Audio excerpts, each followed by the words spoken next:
Jeff from Two Hacks Garage, back at Jimmy's shop. Another day playing around with small block Chevys. I know Jimmy's been really busy working on those two other ones that he's got going on.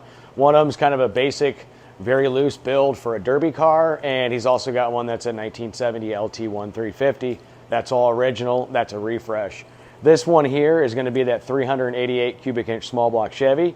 We've been doing a lot of how-tos on assembling engines. Well, today we're actually going to show you how to set the mains on this, check for the clearance on them, and go from there. It's going to be a very quick, simple video. We're not going to get into the rest of the engine building. We're going to series that out in different videos. So when you come back and you just want to watch one part of an engine building, you don't have to watch everything all at once. So some of the basic things that you do need your engine block machined. It needs to be clean of any debris. You need your crankshaft, which we have here. It's from Eagle. It's a pre-balanced assembly. You need plastic gauge. We'll get into this here in a little bit, and this is how you check your clearance on your mains. With that too, you need your mains, which we have. They've already been cleaned. Surfaces are nice, free of debris. They're flat. These are ready to go.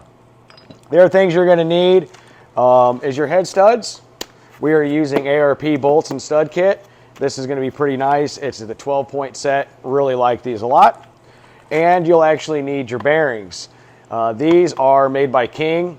Very, very good bearings. Jimmy's used them all in his race cars. And in fact, some of the LS stuff that we've got going on for some other projects, we are also using King bearings.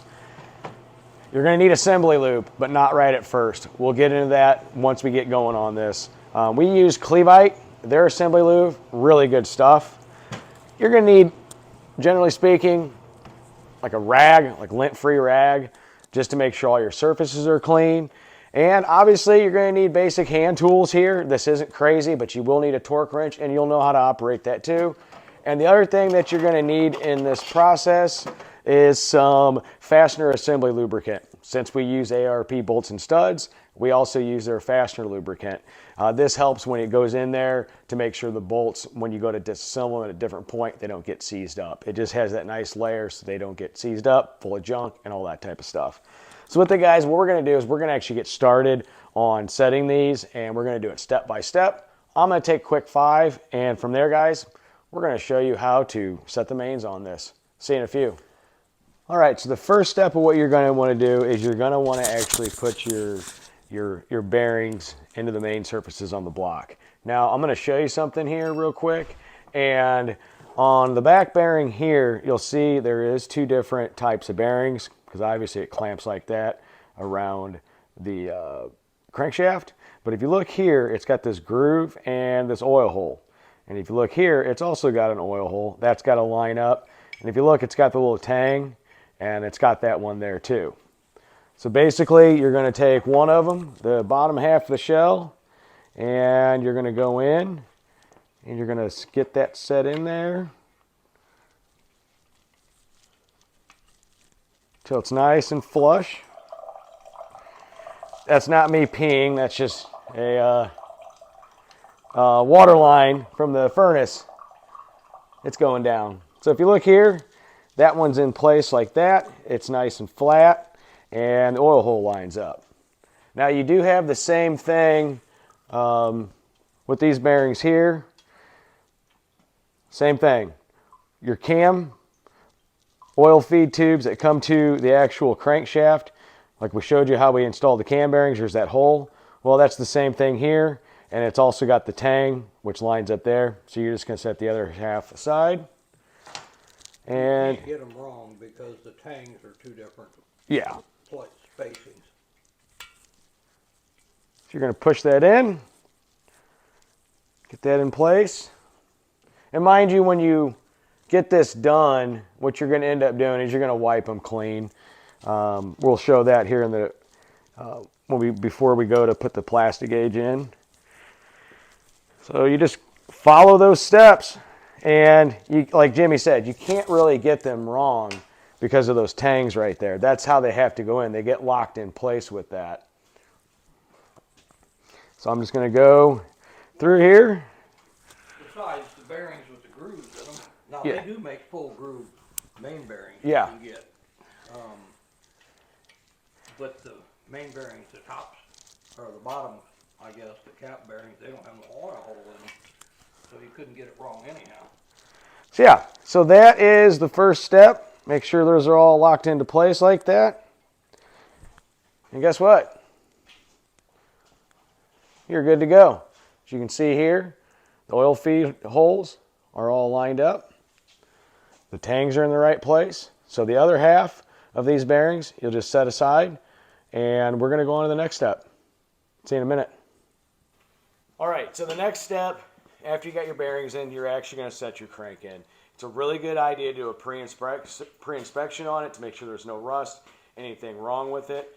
Real quick, guys, what we did, and this is a trick to kind of protect it metal to metal when you're doing this. Jimmy has a light machining oil, very, very light coat in here. It's not going to affect checking with the plastic gauge, but the thing is you want to protect it metal to metal.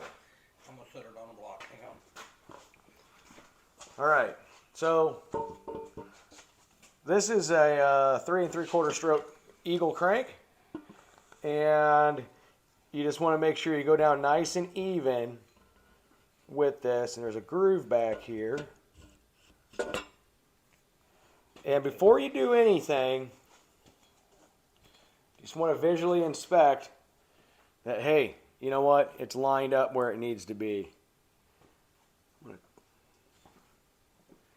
All right, so that's that step, and kind of the next step is on that, there's a little bit of lubrication here that I'm just going to wipe off. And tell you what, guys, we will see in a minute. I'm just going to wipe this down. Well, actually, I'm going to squirt some more on it. Yeah, okay, so what Jimmy's going to do, he's going to take a little bit of that lubrication. It's just to protect the metal to metal from the bearing to the actual journal itself. That way, nothing gets scratched or anything like that. It's just a sit here all night, so I just assume have it protected because we did have our fingerprint. Yeah. Oh. Agitating. Okay. All right. So we'll see you in a second, guys. All right, everybody. Well, the next step of this process is actually checking your mains. And the way you do that is with plastic gauge. We actually, in between some filming there, we were just testing out this ARP stud kit to make sure it was the right one. That's why you see this on there. But what you do is you use plastic gauge here. And plastic gauge has a very small filament in it that basically shows what the main clearance is going to be. So let me see if I can't get this out a little bit here.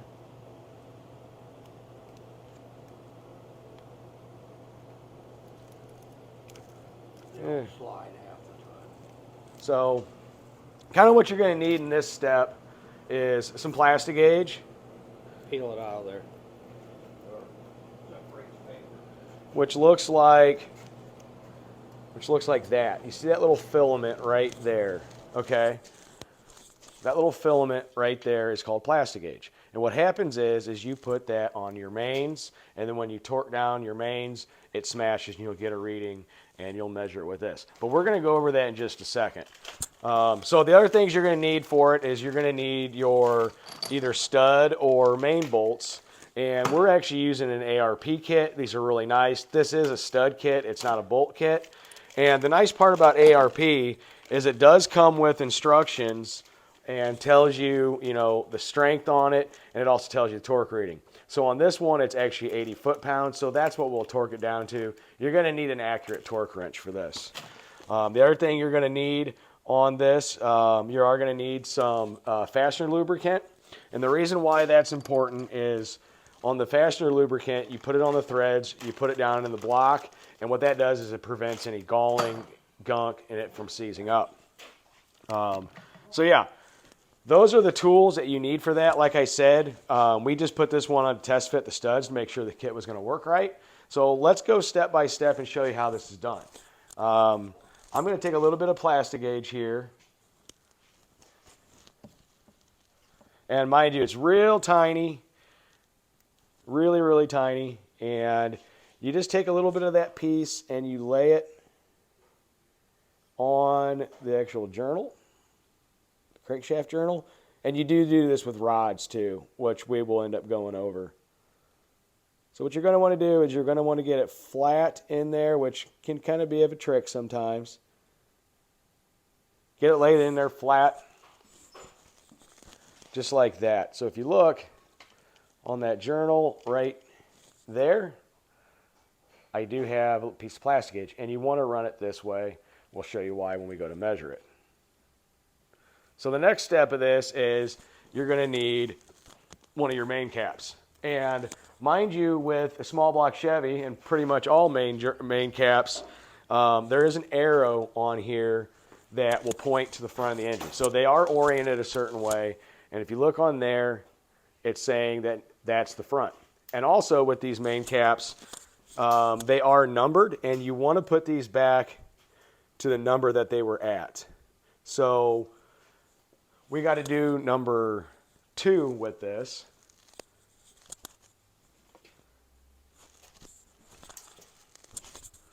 Which, if you look here, number 2 is stamped right there. So what you do is you have your main cap. It's all nice and cleaned up, free of debris. And you take one of the bearings itself. And if you look at the tang, you take your other bearing and what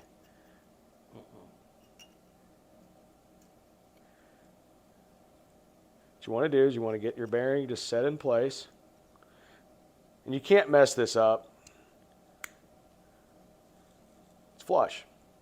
From there, what you end up doing is you're going to take it where the arrow's pointing forward, and you're going to slowly set it down over that. You don't want that plastic gauge to move. There, it's in place. So the next step, Jimmy's applying some of the ARP fastener lubricant on there.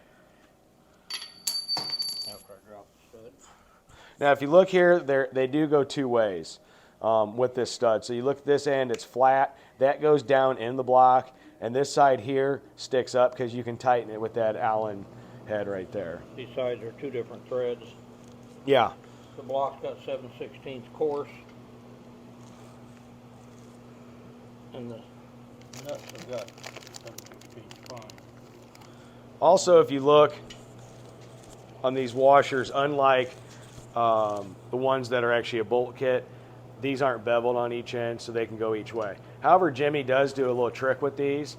He oils up the surface around that. The reason being is it has less friction when you're turning that nut down on it, and that gives it a better torque reading.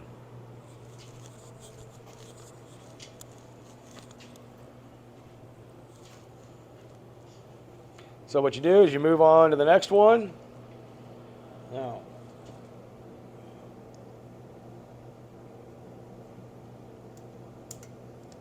tell them about putting these in. You just bottom them out. Yes, that Jamie brought up a good point. So when putting in the actual head studs, or sorry, not the head studs, the main studs, you just bottom them out. You're not going crazy with them. Just a little bit of, just snug it, just a little bit. You just want to make it tight, nice and snug, so they don't back out. Well, it's not that. It's so they don't. It preloads the threads, and it also so you don't crank them in tighter if you're turning them in. Sometimes it'll actually do that. Okay. I need to get a couple pieces of plastic gauge here. Longer than what that first one was, too. And the nice part about plastic gauge is it's pretty much readily available, and it's affordable, and they make it in different sizes. So always do your homework on which ones you need. And generally speaking, I just buy multi-packs, but after a while you get used to knowing what you need to work on. And it doesn't last forever neither. Right, you want to make sure it's in a nice, cool, dry location because it will, over time, degrade. It shrinks and dries up. Okay. And it can be a real booger getting out. Now on the main washers, both sides are the same. Unlike the head bolt washers, one side has a recess, and we'll show that later when we install the heads.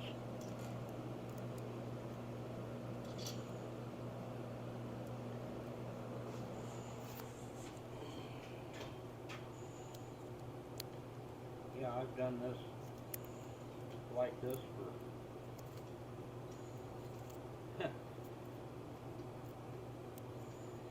50 years. All right, so I'm going to take another piece here and gently lay it down. That sounds bad. I've done this for 50 years. That Yeah. sounds bad. Oh. Okay, so I got a piece of plastic gauge laid down on there, and I'm going to go in and lay down the next one and call it good.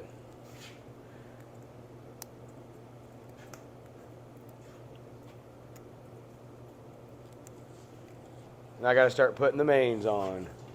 Sometimes it can be a little tricky getting these in here in these journals. You know, you want to make sure your fingers are kind of clean of debris. So I got a piece of plastic gauge on every crankshaft journal. So what I'm going to do, Jimmy and I are doing this step by step for the beginning engine builder, per se. But as you see, we're kind of working in unison. Part of that is it's quicker, but see how dirty his hands are doing all this, you know, with the molly and all that? My hands are clean. So what that's allowing me to do is put Go to down... work in his office Monday. His office job. Yeah, it'll allow for me to, you know, put stuff down and not get a bunch of debris in there. And mind you, I am making sure these are wiped clean. So again, what I'm going to do is this is number 3, and you always go from the front back, 1, 2, 3, 4, 5, and I'm going to take this arrow facing forward. It's stamp number 3, and I'm going to go ahead and set that down. And if you are going to work with somebody on this, you want to make sure you're doing this with somebody that you can work very well with, and kind of, you know how each other is going to work and what steps are being taken place. This is not a very quick process, but it also doesn't take a whole lot of time either. It's just you want to do it right. You want to make sure everything's put into place right, and you really ultimately want to make sure you're doing this correctly so you do get those proper torque readings. So I've got 4, and I'm going to lay that down in there. And you want to go straight down with it. Get that in place. Yeah, Jeff teases me about my greasy hands. I'd hate to send him to work at his office job tomorrow and have greasy fingerprints Oh, man. on his keyboard. Oh, it happens. It happens. So if you look here, the last main on the back here is for the oil pump too. And if you look at the bearing, it's the same way. It does have a tang right there.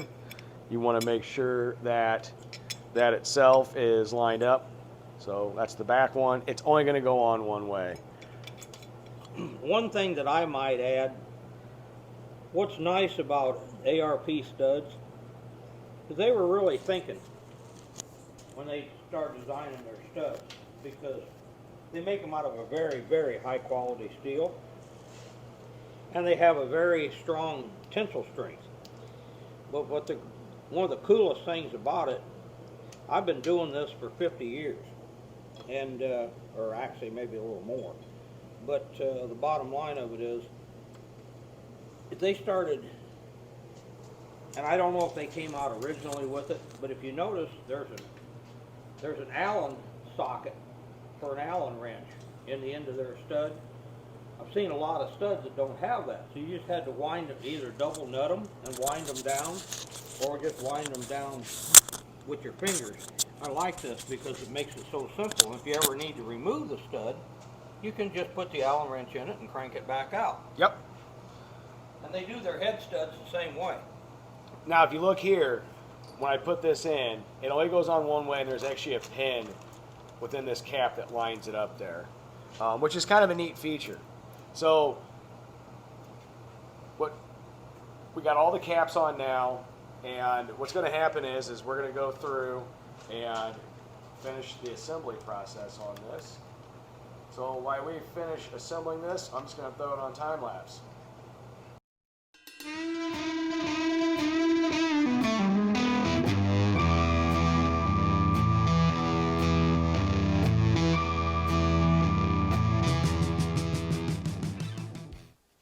All right, so the next step is, you saw we got all the studs in place. They're nice and snug. What you do is on the actual stud itself, you put some of that fastener lubricant. And then after that, what you're going to do is you have your 12-point nuts here. Actually, no, these aren't 12-point. No, they're not. Oh, I thought I got 12-point. My bad. You got your nut here, and what you're going to do is you're going to take these down, and you're just going to run them down. I already got the socket. Like that. Everything's set up. I like to do this by hand, and mind you, if you saw us didn't put the seal in the back, the reason we do that, we want to make sure everything's fine first before we go torquing down on a seal. So what we're going to end up doing is, yes, we will put that seal in after we confirm everything is right. Because mind you, when torquing these, you're actually going to take the main caps back off. You have to read the plastic gauge. We have to read the plastic gauge, and we're going to show you how to do that. But this here is just showing you how to install the actual nuts on this, and what we're going to do is show you how to torque them down. Also, when torquing these down, what you're going to end up doing is you're going to let it sit for about 15 minutes, and that allows for it to, if you want to call these bolts, to allow them to stretch. And with that we're going to go back and we'll check the actual torque spec on that to make sure, you know, it didn't need any more torque. Now, this is where you need a decent torque wrench to be able to do this. You read your instructions. 80 pounds was ours, so we're going to actually torque all these down to 80 pounds. Oh, okay. These, you got the torque specs on these? Yeah. Okay. And mind you, a good quality bolt or stud kit will have the torque specs. And if you can't find them, go online, call the manufacturer, and they'll be able to help you out. And the torque specs will be also more than the factory torque specs were. Yeah.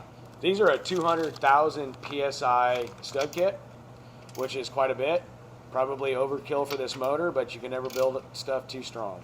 So what Jimmy is doing right now is he is just snugging those down before we put a torque wrench I'm making on sure here. that the main caps are seated in the block. Yeah, he's seating them down, make sure they're nice and flat, and we'll do a visual inspection to make sure everything is fine before we actually torque this down.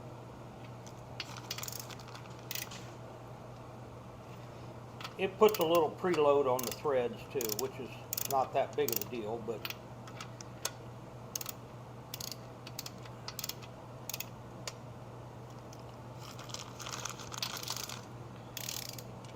like I said, this isn't exactly a long process to do. It's not a short process to do. It's just one of those processes where you want to make sure you do it right and do it right the first time.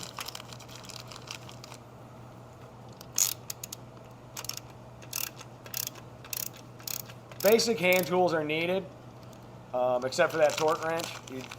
My personal opinion, you want something quality that gives a very accurate reading. and do not use any air. Yeah, no air. No air tools, no electric tools on this. You do all of this by hand. I know that might sound old-fashioned, but that's the way you need to do it. When we release the main caps, take them off the block, I won't even use air on releasing them. I'm not a fan of using anything non-human powered per se. If you're taking an old engine apart originally, you can air it apart if you want, head bolts, main bolts, whatever. But when it comes to putting it back together, it's hands on. All right, so check that out, guys. That is the step of just getting those nice and snug. And the next step itself is going in with a torque wrench and torquing these down.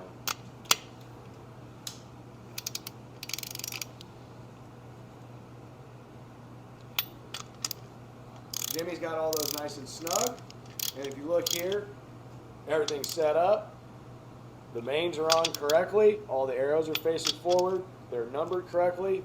So now what you do is you want to make sure your torque wrench, which this is the one we're using here, it's very nice, very high quality Matco, it's already set. So yeah, no, 80. I have it on factory, so you want it on 80? Yep. Now, do they tell you single pull or step pull? So this is where, that's a good question with Jimmy, this is where you're going to go back to your instructions to see the torque sequence on this. What are they saying? So it's basically saying, you know, to ensure thread engagement, all that, and it goes on and on. Note, Loctite may be used with permanent mounting on the studs preferred. We're not going to do that. Install the main caps, it goes all there. We're looking to see if you got to actually put 3 equal steps. We got to see, there you go. We're looking to see how many steps this goes. So if you look here, it's got to go to 80 foot-pounds, but in 3 equal steps. So this is where some basic math comes in. So you know what you're probably going to do is, what we're going to do, we're going to go 30, 30, 20. Be right back. All right, so we actually decided to go 25, 25, and then 30. So this is where 2 comes in handy. 1 to hold the stand for moving, 1 to torque. And you hear that pop? Are they saying the same for the outer bolts? Because GM's different in their book for the outer bolts. All 80. Everybody's the same? Yep, everybody's 80. So what we do here is, Now this is the reason I always torque the long bolts first and then come back and do the outside, because I know this may sound stupid, but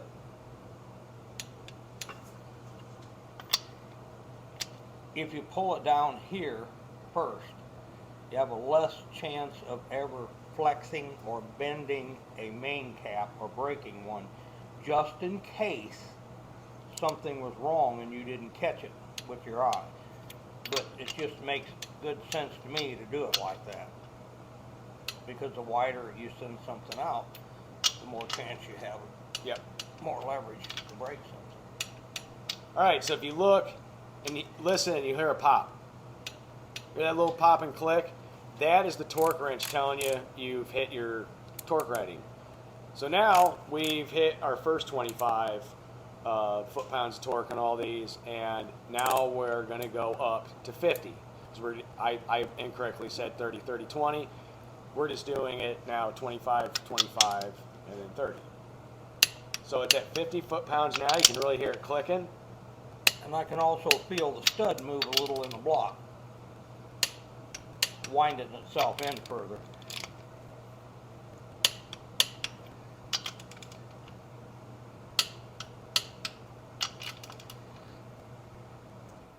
There, that one moved. Hear that? Nice pop.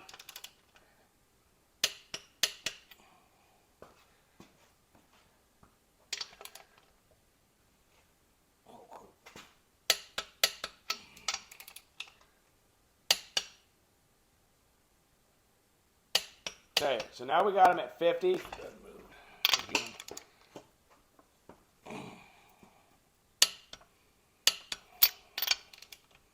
Just going back and checking them. Going on the short, the outside now. So now what we're going to do is, once these are all done, they're all at 50. Our desired result is 80.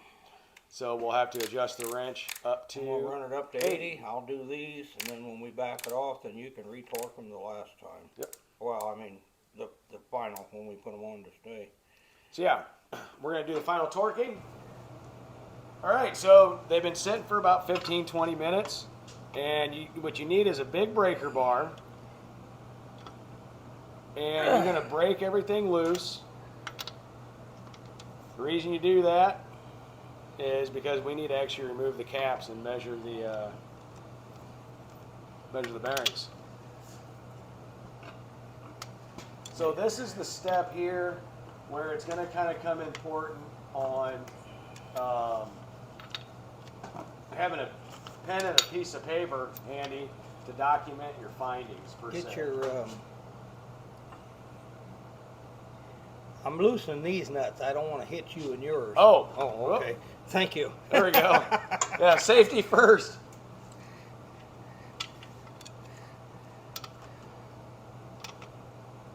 Oh, come on.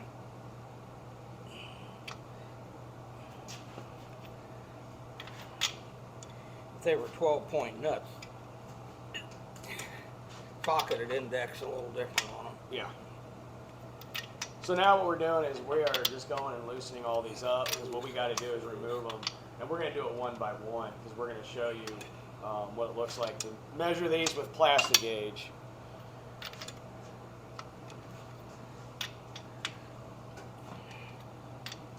Now, there's one thing that everybody needs to remember. I've been a machinist my whole life. You don't need to remember that part. But the deal is, I've been a tool maker as well as building engines. So, I know metallurgy. And if somebody is, you take your studs and stuff, everything should be room temperature when you torque it. And I mean room temperature, like comfortable room temperature. I don't mean bring it out of the car and 10 minutes later put it in the engine. Because the problem with that is when things are cold, they act different when you torque them. So it's just best to have everything set overnight, warm up room temperature, and use it. It's just a good rule of thumb to do. So here what you're going to do is you're going to remove them. Now there's two ways we can approach this. Just take them caps off easy. Where's mine? Okay, so you want to remove your hardware. This is a little bit of a dirty process, and we will clean things up. Everything will get cleaned and all that prior to reassembly. So what Jimmy's doing is he's actually backing out those studs a little bit. No, I'm taking them Or out. he's taking them out, sorry. I like to do this because it makes the main cap easier to get it off. And that's going to give us a better reading. So, yeah. Zoom in on that. And this is where you're on that little piece of paper that your plastic gauge came out of. If you notice here, it tells you the size of everything. We're going to go in inches. Yeah. Maybe doing this again. This didn't get wiped off. I wiped it off. Oh, you did? Yeah. About 1.5 thousandths. Let's see. It's a little bit. Get it in the middle. Yeah, right at 1.5. Yep, that's good. All right, so this is a street engine, and you don't want it too loose, you don't want it too tight. If you look here, you got these different measurements, and what you do is you find the one that it most close likely fits. So I'm going to try to zoom in and do this at the same time. See that? That's 1.5 thousandths. That's really good for a street car. So what we're going to do is go to the next one. And I'm going to show a couple, then we'll put the rest on time lapse because this is going to definitely be a really long video. Here, while I'm taking this apart, start cranking. Start cranking things loose while I take this one off. So what we're going to do is, while Jimmy's doing some of that stuff, I'm going to go ahead and start cranking. Nice little tool to have, speed wrench. These were really popular a long time ago. I like using them. Quicker than a ratchet, safer than an air gun.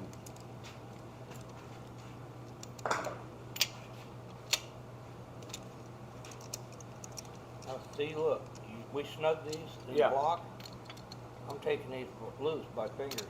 Yeah. Because just by cracking the nuts loose, it pulled the stud too. The good news is we don't have to lube all this junk up and put it back in there. Yeah, we are going to clean everything up nice and neat though. Want to make sure that's taken care of correctly. Oh, we don't have to lube this up. No, but we're going to clean up, make sure the crank's clean, make sure all the surfaces are clean, because we got some work to do yet. So we're going to check the next one.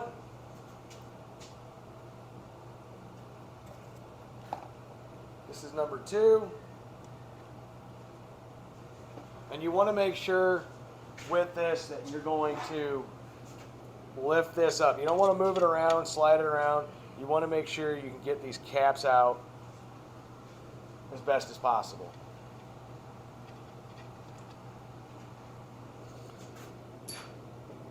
Now, how I do this... Well, I mean, this one's sliding right up. It is? Yeah, that one slid right up. Okay. I'm just going to set the cap aside. Like I said, we'll make sure everything's clean. Check the next one.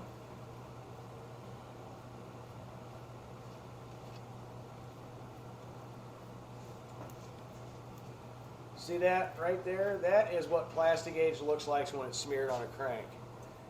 So what I'm doing is I'm going in and I'm looking to see which line it most likely lines up with. See if I can't get another shot of that in here. A little bit better. Sometimes this is hard to do filming and working. So you see it right there. That's smeared Plastigage.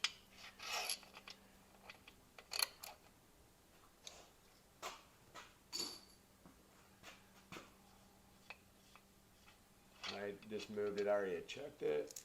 All right, 1.5 thousandths on that one too. So far, so good. Since you know how that's done, we're just going to throw it on time lapse, and we're going to check the rest. See you in a few.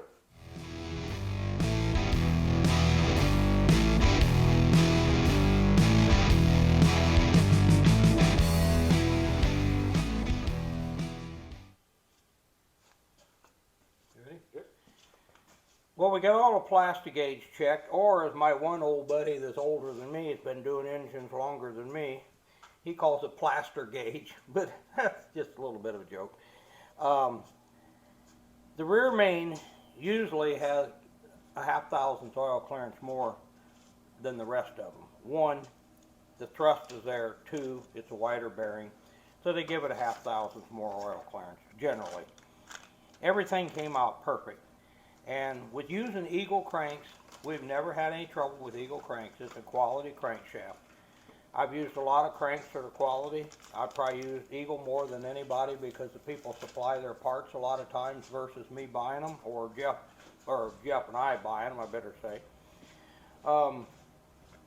So we're looking at 1.5, 1.5, 1.5, 1.5 for bearing clearance. A lot of your grocery getter motors or Cadillac motors or whatever, your family car engines are basically 1/1000 to 1 to 1.25 thousandths oil clearance, what I've seen over the years.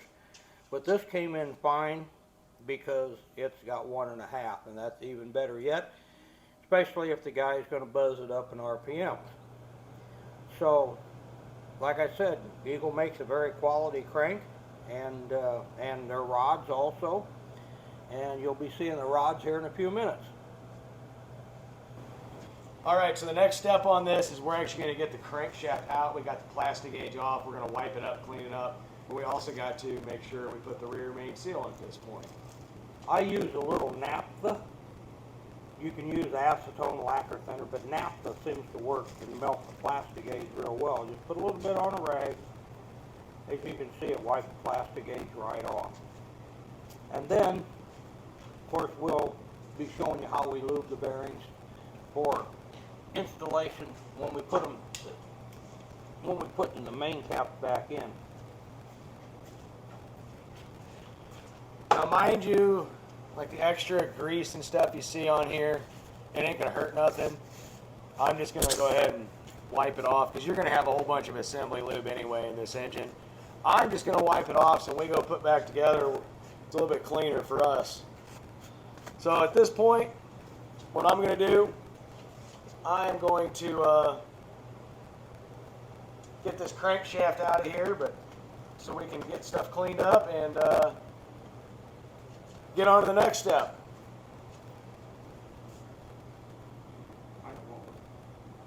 You want to lift straight up and get it out of there without nicking anything. Set that aside. Don't let it fall over. So what I'm going to do here now, if you see any of this junk, I'm going to actually just wipe that down. Jimmy's wiping the bearing surfaces clean. The reason you want a clean surface is you just want a clean mating surface too. Well, you don't need any grip whatsoever running around between the bearing and the crankshaft. Right. Now, if this was a race car engine, an all-out race car engine, I would use a softer main bearing. And the reason being, but that's only in drag racing engines. The softer main bearings for a race engine, if you get a piece of foreign material or grit, it'll embed itself in the bearing instead of wandering around scratching everything up. It'll embed itself in the bearing and leave it in one spot. Thus, it'll make an oil groove for oil. So in this step, after we've cleaned it, we have our rear mating seal. Now we are using Felpro gaskets. This is their Performance Gasket Series. Very important. They go in this direction. There's a little lip back here. It goes to the outside. This taper has to go that way. The front side this way. If you put it in this way, it'll screw the oil right out of the back of the engine, which you do not ever want to do.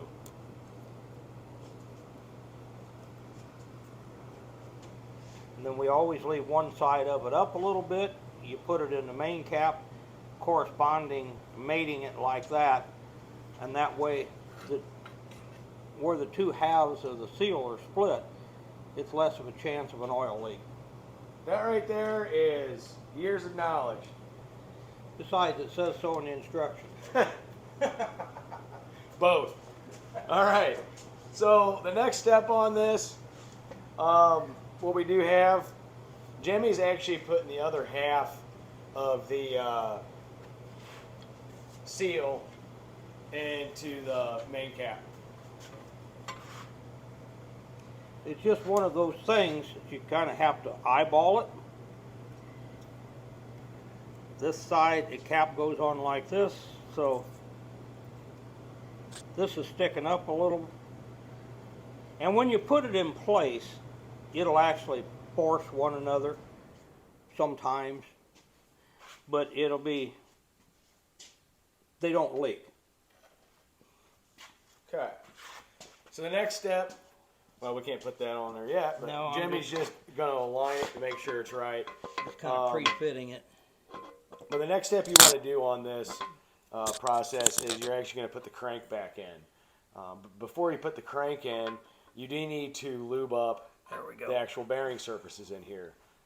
We use a bearing guard. It's made by Clevite.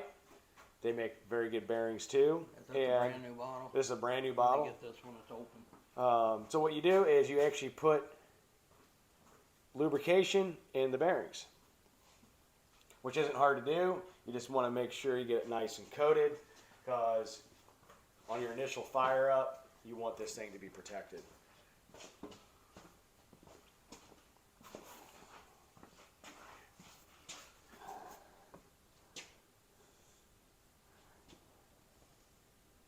You look there, Jimmy's really getting it nice and coated in the back. He puts them in the groove.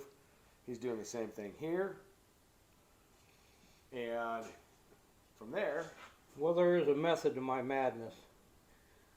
We just don't want anything to ever start dry. right. And And you kind of stick it on your finger and run it over the edge so it's on the thrust bearing side. Yeah, mind you, number 5 is your thrust bearing for your crankshaft. And we will be showing you later how to seat the thrust bearing. Give me that oil can behind you. And then I always drop just a tad bit of oil on the rear main seal. There again, it's a silicone seal, and silicone is naturally slick, but we don't want it to start dry.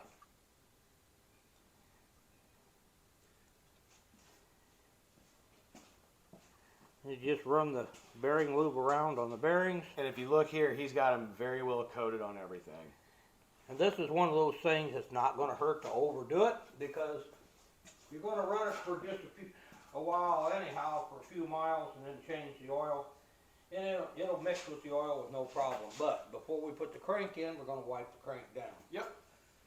We got any clean white rags? Yes. So why as we wipe that crank down, I'll say in a few. Yeah, it's running. All right, so now we're going to set the crankshaft in.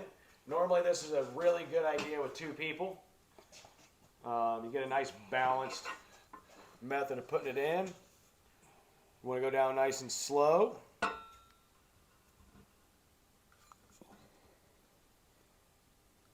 Get it in place, and you'll see some of that bearing lube kind of squish out. So when that squishes out, you know you got a proper amount of lubrication in there. But whatever you do, don't move the crankshaft while it's in there right now, because it'll rotate the rear main seal.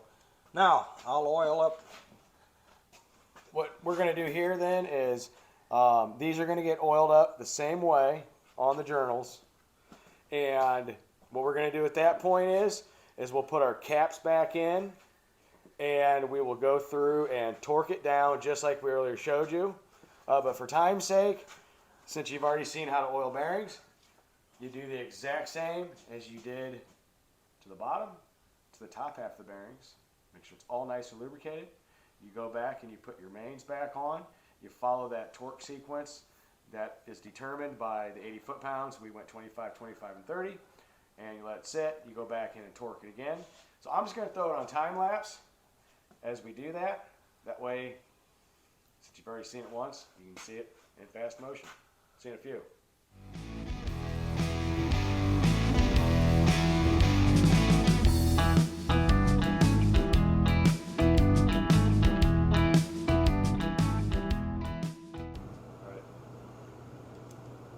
I think I'd better say something about this bearing lube.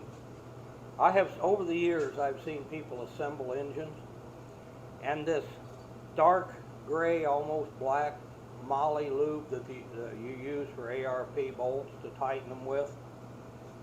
And you also use a lubricant just about like the same thing, and it may be the same thing that they used to use on camshafts for flat tappet lifters. Don't ever use that for bearings, because I'm not going to say it's going to hurt anything. I've seen it used. I don't like it, but it's not designed for it. So the best thing to do is don't use it for the bearings. I just wanted to tell you about that one too. There you go.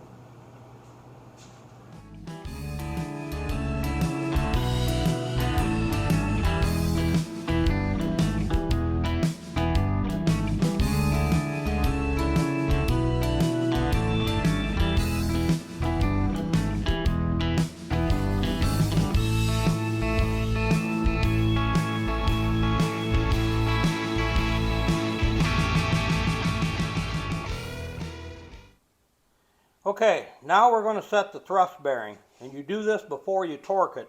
Snugging that stuff down was fine, but you don't want to torque it because nothing wants to move. So how you do this, I know this is crude, but this is how you do it. Take a rubber hammer,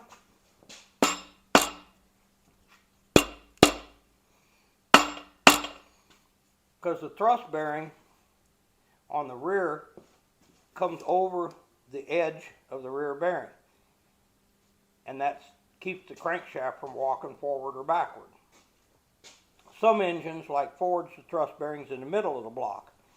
You do the same thing. You smack the crank backwards, you smack the crank forward a couple times, and that aligns the bearings. I mean, they should not move in the cap, but that's the way they've always done it, and it seems to work, so why mess with it? Now, it's ready to torque the bearings.